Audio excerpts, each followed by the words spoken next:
Taliwa sa nagsaka nga mga kaso sa COVID-19 sa nasod, dinhi sa dakbayan sa Sugbo na bantayan nga nagkaubos kini. Samtang critical care facility nagpabiling luag. Ani ang report. Gihulagwan ni Konsehal Joel Garganera, Pangulo sa Emergency Operations Center sa Dakbayan Sugbo nga maayo pa ang critical care occupancy rate sa syudad. Sa 15 kapasilidad nga adunay 977 beds, 440 o 45% lang ang naokupar.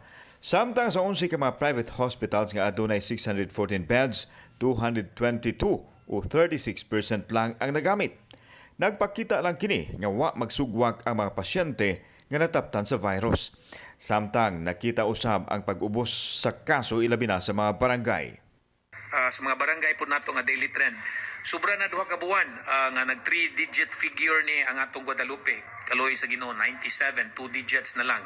Giklaro usab sa opisyal nga 1,696 lang ang active cases sa COVID base sa record sa EOC. Wa mo tugma sa 2,467 nga na-record sa Department of Health apan iyang gipasabot nga kinahanglan pa nga i-harmonize nila ang data.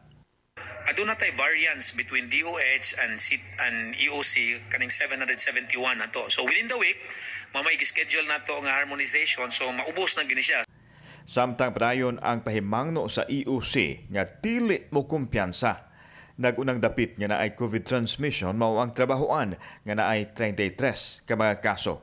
Medical frontliner 4, public markets na po, karinderya 5, supermarkets 11. Ako si Alan Domingo. Balitang Bisdak.